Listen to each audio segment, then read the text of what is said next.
So I'm not washing anything outside today. Oh, we're gonna talk a little bit about what I've learned about the Greenstalks. We love it, y'all. Oh, wow. Look at the aphids.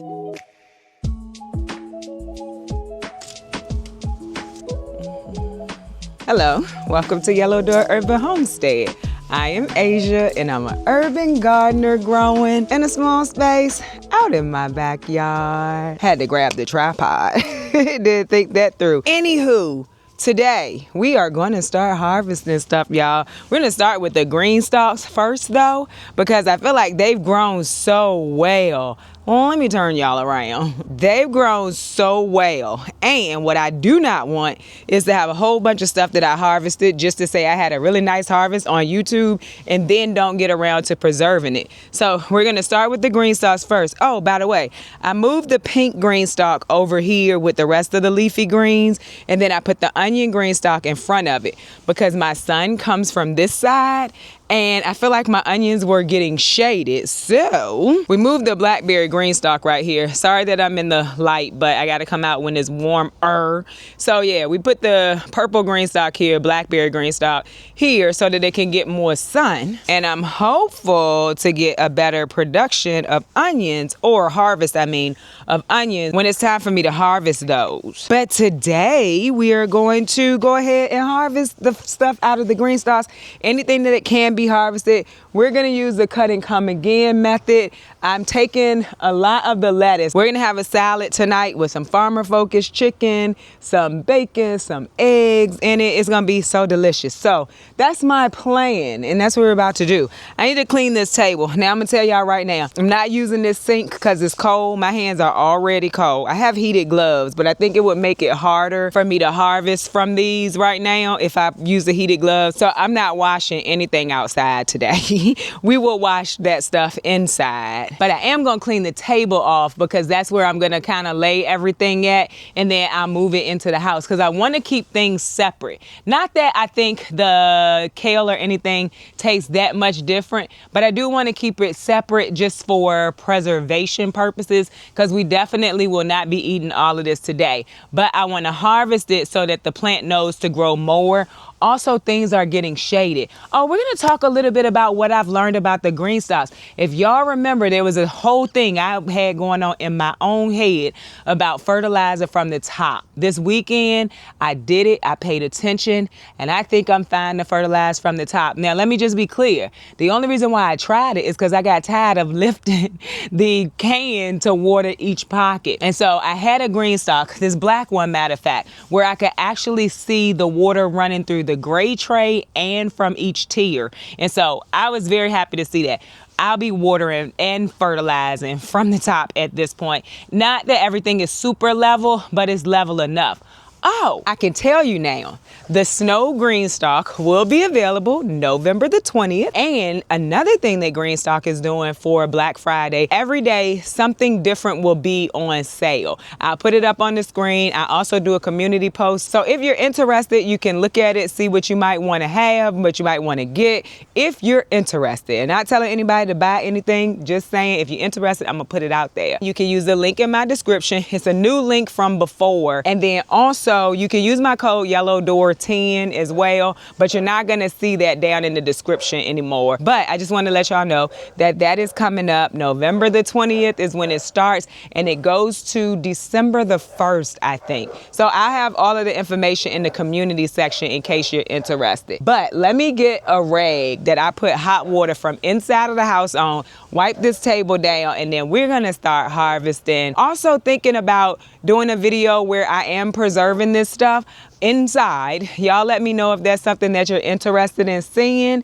And let's get started, y'all.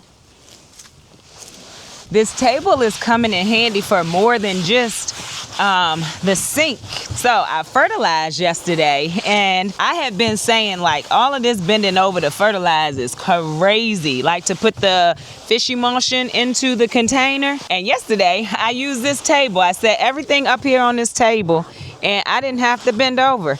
And I even was like leaving the nozzle on the table. It came in handy. So happy I decided to put this here.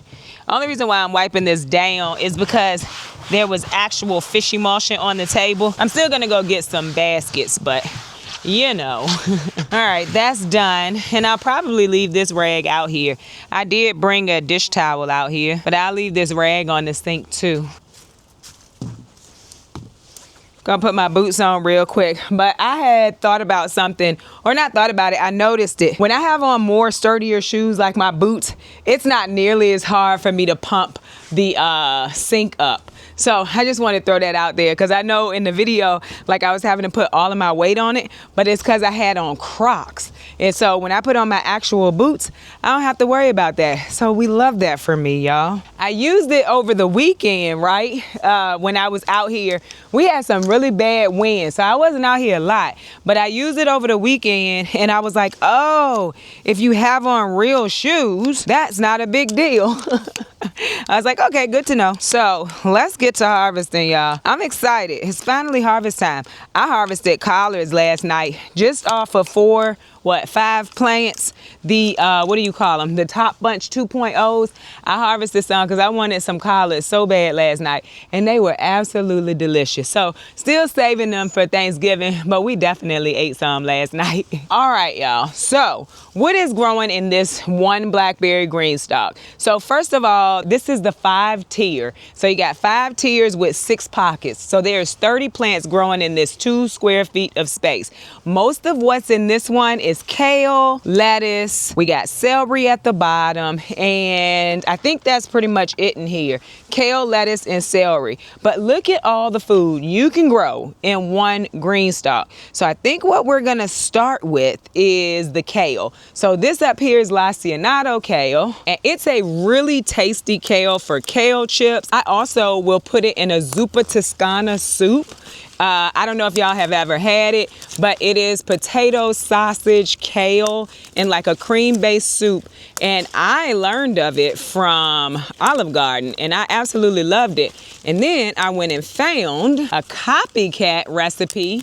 Came out really good. The curled kale is really good for it too. So I do plan to make some kale chips because I really like kale chips out of these. And then I will also preserve some. I want to attempt to make a zuppa toscana, but I want to put kohlrabi in it instead of potatoes because I have to watch my sugar and carb intake. So with that being said, that is what I want to try to make. But I don't know if I'm going to do it this week or not, so I may end up just having to preserve these. Now, I could go and get something to cut these, but it's fine. They'll be fine either way. I'm also going to take off any leaves that have really been eaten up, like this one. I could give it to the chickens, or I could just let it compost in place on the ground. Anyway, look at that. And that's off of 2 plants, but we actually have 4 of them.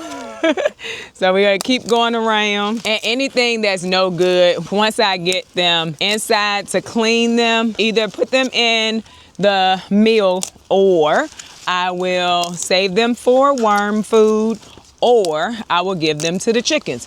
So I have a way to continue to use these things in my garden because you know I stopped composting. We took the compost bin down, maybe a week or so ago.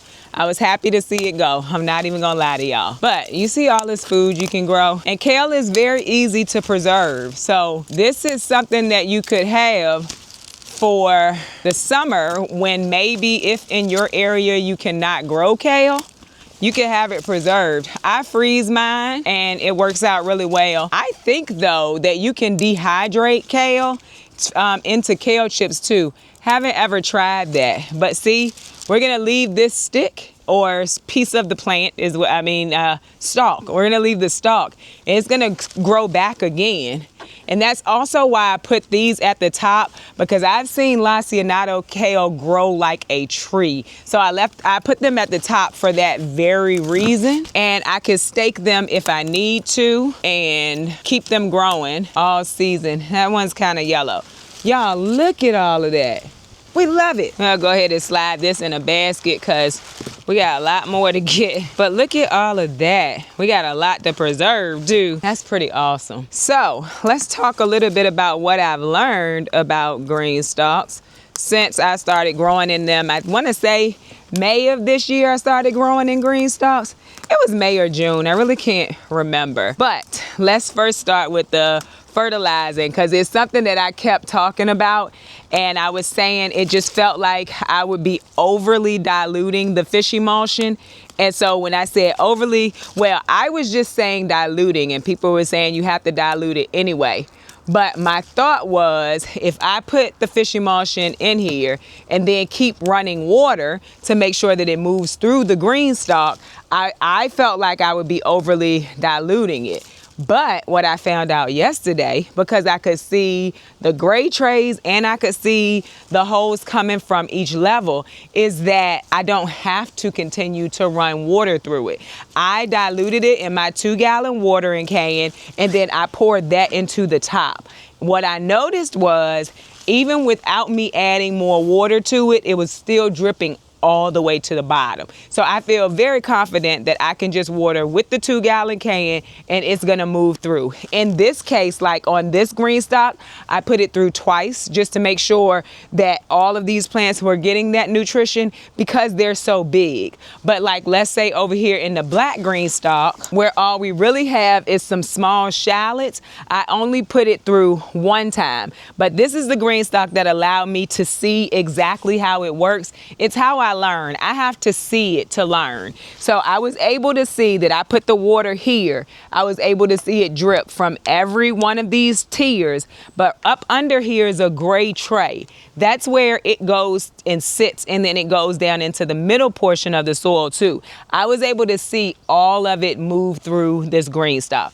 So I feel very confident now that I can just fertilize through the top of the Greenstalk and it's gonna be fine. Honest truth, I don't know why I had that thought anyway, because Greenstalk is doing it. They do it all the time, but for some reason, well, like I said, for me to learn, understand, I gotta see it, y'all. I gotta see it, and that's okay. All right, so this is all Lacinato kale from one Greenstalk, from one tier of a Greenstalk, and only a few plants. We love it, y'all. All right, right here we have a red Russian kale, and I like to use this basically the same way that I use the Lacinato kale, but I think it's pretty, so I grow them both. Making kale chips with these, it works out, except if you have some that have gotten like completely tore up with pests, they're not that big. But look, we got a pest right there. That is a cabbage looper, I think is what they call it. It's from that white moth that flies around our gardens this time of year. She lays her eggs, and that's what comes from it. Like I said, oh wow, look at the aphids. So somebody was asking me about, I think y'all can see them. Yeah, right there. Those are aphids. We're not even taking it in the house, baby. Somebody was asking me, like, do I see less pest pressure in my garden beds as opposed to my Greenstalks or my greenhouse? My pest pressure is the same regardless of where these plants are grown at, y'all, because the pests are out here. I don't cover. I'm not gonna cover. I say that all the time. You know, I work with nature. That's my whole thing. I don't see the need to really just be, I would run myself crazy.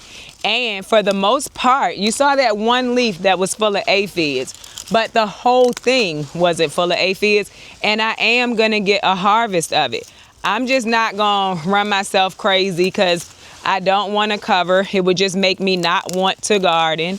And the plants are okay. Greenstalk, if you are a coverer, Greenstalk does have the netting if you want to purchase that. I've seen people do DIY netting options.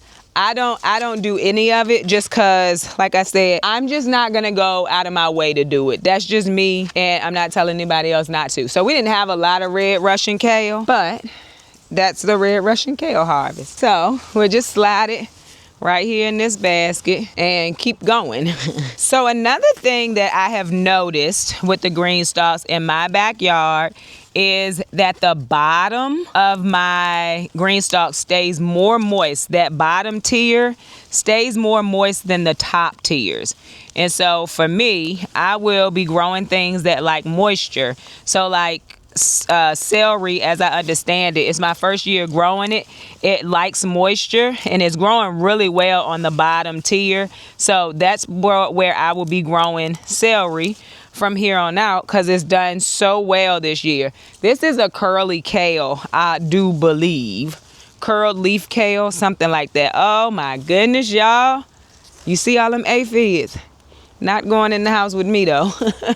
Right here we got some more kale, but this has been getting shaded. So I think I'm gonna let that one just grow. I'll take this right here though. But that one, once I get these lettuce leaves off, it'll be able to get some sun. And I think, oh my goodness, it's a bunch of aphids on there too. Now, I tell you what I'm gonna do, because I don't want to keep throwing leaves away. I will sit these in some water out here and let them soak. I don't know. Let's see. All right, so we're gonna get some of this stuff out of here. I don't want to keep throwing the leaves away just because they have aphids. And y'all see, if I have on regular shoes, I don't have to do all of that extra stuff. It was because I had on my Crocs. But if you got on a regular pair of shoes, works just fine, even with me being a tiny girl, like I say. So we just gonna put some water in here and let these sit. And I guess it's okay if I use my hands a little bit to get them off and then let it sit. But yeah, there is quite a bit of aphids on here, but the leaves are fine. So, and I know there's things I could do for aphids. I'm not gonna do that either. After the whole debacle with the peppers, I definitely believe in just letting nature do its thing. Yeah, so the curled we'll just put over in the water and let it sit. There are some things that were kind of stunted because they couldn't get sun. So it is a plus that we're gonna harvest this. And we may just harvest one today, because I want to harvest, get it preserved, and then harvest again. I just don't want things to be going bad. And I know myself, and it's a lot coming off of this one green stalk, because with leafy green vegetables, you honestly don't need a lot of plants, especially like if you're planning to do just fresh eating. You don't need a lot of plants because they produce so much. But I want to preserve it so that when I cannot grow it in the summer because it will bolt here in my backyard, I'll still have some to eat. We love it. So I'm gonna put this in the water too, because I can see this is definitely something that we will clean outside. I don't even got to hold on. My hands was getting cold, so I needed some time to put them in my pockets. All right. So we'll let these sit. And then I also will take off the stems and stuff out here as well. I've never really had an aphid problem until this year though. Like, they've showed up, but not in this way. Not in the way they have this year. All right, let's get the rest of it. And cut and come again is a good way to do your plants, because you don't got to worry about replanting. And at this time of the year anyway, you probably don't want to be replanting, because we got cold weather on the way, and cold weather does kill some plants. Kale, though, is pretty hardy. This right here is some red something. What is this? It feels very tender, though. Like the stems feel very tender. Don't know that I've ever grown it before, but it grew well. It's like Glacianato, but it's called something else. Got eaten up quite a bit, I will say that. We got some missing leaves for sure. We're still gonna leave it. And now we're gonna go ahead and get the lettuce. This is not kale, this is a kohlrabi. We're gonna leave all of the leaves on this so that it can continue to grow. But we are now gonna take pretty much all the outer leaves of the lettuce. That's gonna give our other plants the ability to grow without being shaded. And lettuce has grown amazingly in here. It's beautiful. And lettuce can be cut and come again. Now, if I notice something looks like it's bolting, which means putting out a flower so that it can make more seeds, I'll just take that whole plant. Yeah, this is one of them, as a matter of fact. It looks like it's gonna bolt. Let me show you. Hold on. So I'm just cutting that, and I'll get it the next time we plant out. But can you see right here? It's a little bit, looks like it's a flower about to pop up out of there. I hope y'all can see it right there. That's why I'm pulling it all the way out. Also has aphids in it. So we'll have to run this through the sink as well. We don't have to. I can absolutely just take it in the house and let it do its thing. I think this is also gonna bolt. Yep, so we'll take this whole thing. Now, what would have been perfect is if I had more lettuce that I had already gotten started, which I did. But then when we started working on the greenhouse, kind of stopped taking care of it, which is fine. It is what it is. This all looks like it's about to flower. Yeah, that one is too. So we're just gonna collect them all and eat salads with dinner. And I can have salads with my lunch because we have a lot of lettuce now. I may call my mom too and see if maybe she wants some. This is a bib butterhead lettuce. We're gonna take all of this. Ideally, I would have started harvesting this, like just harvesting it throughout the weeks. And then we wouldn't be having to harvest whole heads of lettuce, but I didn't, and that's okay. Let's check some of these down here. If they're not flowering, we are leaving them. This is. So we got kohlrabi left in here. Oh, there's Swiss chard in here too. And us harvesting today will help that Swiss chard because it won't be as shaded. And I could take some of the leaves of the kohlrabi if I wanted to, but I don't. It's not a big deal. This is a lacinato kale that has also been shaded, but we'll take these few little leaves. Now that it's getting some sun, perhaps it will grow a little bit more. Now, how it ended up down here, I do not know, because I tried to put all my lacinato at the top for the reason that I told you earlier today. But yeah, that Greenstalk is harvested, y'all. And we got all of this from one Greenstalk. And it's not even everything, like I said, because we left some of the lettuce. Now let's quickly go through these, pull off the stems, and we'll leave those outside. Or actually, we'll probably give them to the chickens. I need another basket. I'll be right back. Yeah, we're gonna go ahead and clean these outside. Also, I'm gonna put this in here because this basket is dirty. Maybe something I harvested was something that was a dirty crop. I don't know. All right, let's get this done.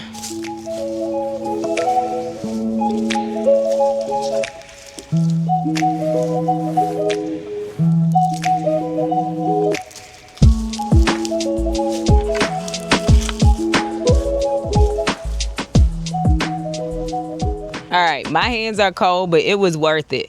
Look at all of that I won't be taking in the house. And can y'all see all those aphids in there? There was aphids all over that kale, y'all. But it was worth it because I won't be taking them in the house with me now. Let me show you what we got off of a Greenstalk that we didn't even fully harvest, y'all. A basket full of red Russian kale and dinosaur or lacinato kale. Basket full of lettuce. Basket full of kale. And now that's what that Greenstalk looks like. But in a few days, you'll notice when we come out here that it will have started growing back. But that is one Greenstalk, not even fully harvested, y'all. But now that we have gotten to the cooler periods, we've had our frost, I'll be harvesting from these more often to eat fresh. But I was trying to let them grow, get big, that kind of stuff, and was waiting for a frost as well. Happened to go check on the chickens. I was giving them treats. Got us an egg too. I fed them and they're feeding me. We love it, y'all. We love it. Anyway, so I hope that y'all enjoyed this video. I hope that if you're in a small space, you're giving Greenstalks a thought. I waited 5 years, y'all. I waited 5 years. I'm gonna be honest with you. I waited 5 years because I was like, that seems like a lot of money to grow some food when I can grow over there. And then that area got full up. And then I wanted all of the broccoli this year. So these Greenstalks are really saving me on the kale harvest. And so I can make sure that I get the broccoli that I want. But anyway, If you're thinking about it, November the 20th is when the white and also the glacier blue, so the snow and the glacier blue go on sale. And then for 12 days, they're gonna have a lot of accessories on sale. They're also gonna have Greenstalks on sale too. So if you're looking for one, take a look at what they got going on for Black Friday. And I hope that you enjoyed this video. If you did, don't forget to like, share, and subscribe. Don't forget to visit me over on Instagram, where I post about the things going on in my garden almost every day. Bye, y'all.